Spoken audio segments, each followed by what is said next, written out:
1/10 kan. Kalau ditanya sama gurunya, kok bisa 1/9? Ya memang itu yang terjadi di rumah kami. Maksudmu gimana? Ya itulah yang mama saya lakukan. Mama saya selalu ketika membagi makanan, dia tidak ingin dirinya sendiri. Dia bagi ini untuk anak-anaknya. Saya melihat ini juga pada istri saya. Jadi kalau ada makanan itu suruh saya dulu, anak-anak dulu. Karena anak saya bilang, mama, udahlah kamu dulu. Gitu. Dan saya tahu banyak mama juga begitu. Ya. Betul, Pak Ibu? Yang diingat sama anak dulu, bahkan berkorban untuk suami. Itulah seorang ibu, saudara. Yang ketiga, yang terakhir, karena kita masih ada acara, mari kita baca 2 Timotius 1 ayat 5. 2 Timotius 1 ayat 5.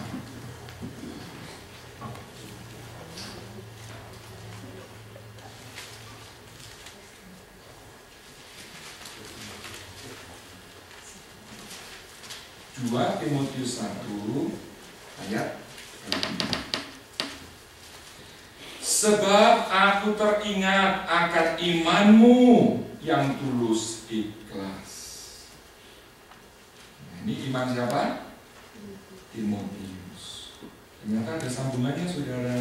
Bagaimana dia bisa bertumbuh menjadi seorang pemuda yang memiliki iman yang tulus ikhlas, yaitu iman yang pertama-tama hidup di dalam nenekmu Lois. Rupanya Timotius ini punya nenek yang saleh, saudara, yang namanya Lois.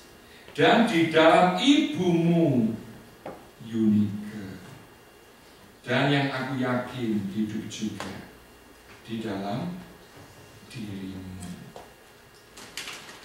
Saudara, di sini kita melihat yang ketiga, yaitu pentingnya orang tua untuk membimbing anak-anak kita kepada Kristus, supaya mereka bukan menjadi orang Kristen karena kita orang tuanya, tetapi karena secara pribadi, personal, anak itu bisa mengenal siapa Tuhan, bisa mengalami keselamatan di dalam Kristus.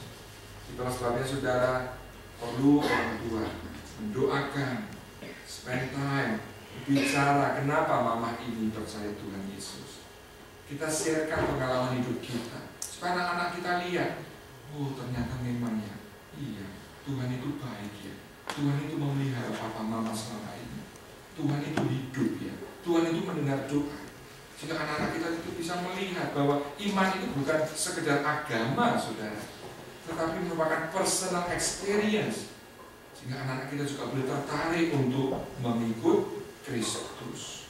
Saudara, kalau tuh ada orang tua yang anaknya sempat memberontak, bahkan melawan Tuhan, ada kesaksian saudara bagaimana doa seorang ibu itu juga diperhatikan oleh Tuhan. Ada saatnya saudara, anak-anak kita itu mungkin bisa tidak lagi mau mendengar apa yang orang tua katakan, bahkan sengaja menempuh jalan yang melawan ya.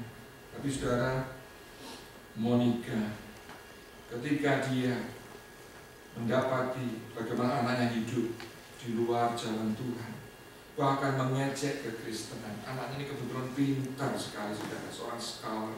Dia mentertawakan ketika orang Kristen membaca kitab suci, saudara. Tapi sang ibu ini terus berdoa. Dan dia seringkali ke gereja, saudara, sampai dengan cucuran air mata. Dia berdoa secara khusus, Tuhan selamatkan anakku, jangan biarkan dia binasa. Sampai kemudian pendeta setempat, saudara, lihat bagaimana sang ibu ini selalu datang berdoa untuk anaknya dengan cucuran air mata. Dan Tuhan itu berkata, ibu, Tuhan melihat matamu, Tuhan mendengar doa. Dan saudara, somehow something happen di luar dugaan manusia. Anaknya ini, saudara, kemudian bisa berjumpa secara pribadi dengan Kristus. Dia menerima Kristus sebagai Tuhan dan Juru Selamatnya secara pribadi. Dan anak Monica ini, saudara, diubahkan hidupnya. Dia kemudian belajar Alkitab dan kemudian menjadi pemimpin gereja, yang hari ini dia disebut bukan saja seorang pendeta, tapi bapak gereja. Siapa dia namanya? Ini Agustinus. Bagaimana dia bisa menjadi orang Kristen? Bagaimana dia bisa menjadi bapak gereja? Berkat doa sang ibu Monica. Tidak pernah give up, terus mendoakan, terus berharap kepada Tuhan agar anaknya ini boleh.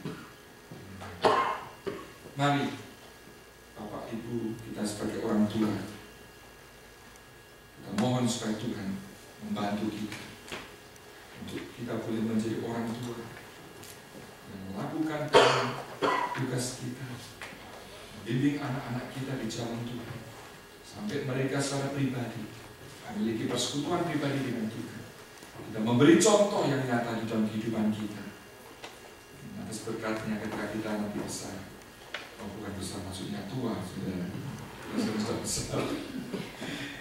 Maka nanti kita tua, kita boleh melihat anak-anak kita bertumbuh dengan baik menjadi anak Tuhan. Dan bagi saudara yang sekarang anaknya sudah besar, bersyukur Tuhan sudah menolong saudara ya, untuk melihat anak-anaknya boleh bertumbuh di dalam Tuhan. Mari kita berdoa. Om Dania bisa tolong berdoa Om untuk para ibu.